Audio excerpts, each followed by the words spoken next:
Good evening. Starting off with our big story tonight, Winnebago County is set to discuss asylum seekers potentially arriving in the area, something some other local communities have discussed in recent months. In DeKalb, the city decided to prepare a plan for asylum seekers through bus arrivals. And in Capron, a discussion was had on whether they would allow migrant buses, but no motion was made. Tonight in Winnebago County, board members will discuss what to do if migrants arrive in the area. The proposal being discussed would not allow the county to spend any tax dollars on providing resources like food, clothing, or shelter for asylum seekers. The only money that would be permitted to be spent would be to help asylum seekers travel to areas like Chicago.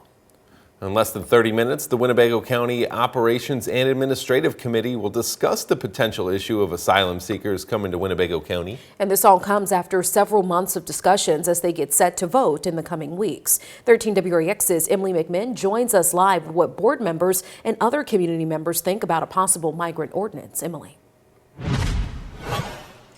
That's right, Brittany and Derek, with that meeting set to start right here behind me in less than 30 minutes, county board members were telling me earlier today that a lot of this comes down to resources, which they believe there just may not be enough of to go around should those asylum seekers end up in Winnebago County. However, one immigration attorney says there are grants available that could help to solve this issue. At tonight's meeting, members of the League of United Latin American Citizens, also known as LULAC, plan to let their voice be heard about the country's proposed ordinance. One member says the government needs to get organized when it comes to helping those in need. There are some kids, some women, and then the people they need, like we are humans, and then we have to be together on those situations. So the government needs to be organized. The border crisis has become a statewide issue, with thousands of asylum seekers being bused to Illinois and hundreds being flown into the county last December.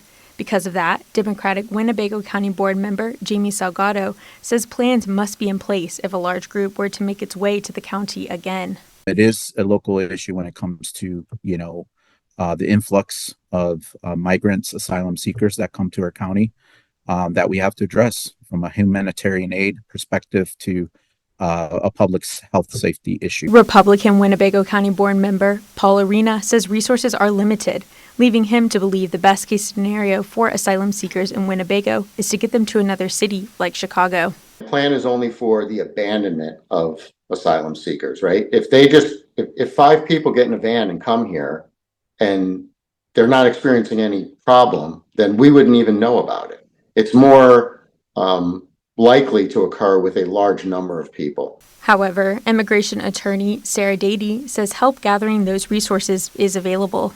So why Winnebago County isn't applying for these state grants, which would be bringing some of our state taxpayer dollars home to Winnebago County, to encourage people to settle and work in Winnebago County, I don't understand. Coming up on 13 News at 6, hear from a county board member on the next steps. What decisions need to be made following tonight's meeting? Reporting from downtown Rockford, Emily McMinn, 13 WREX. All right, thank you, Emily. And now turning to the weather.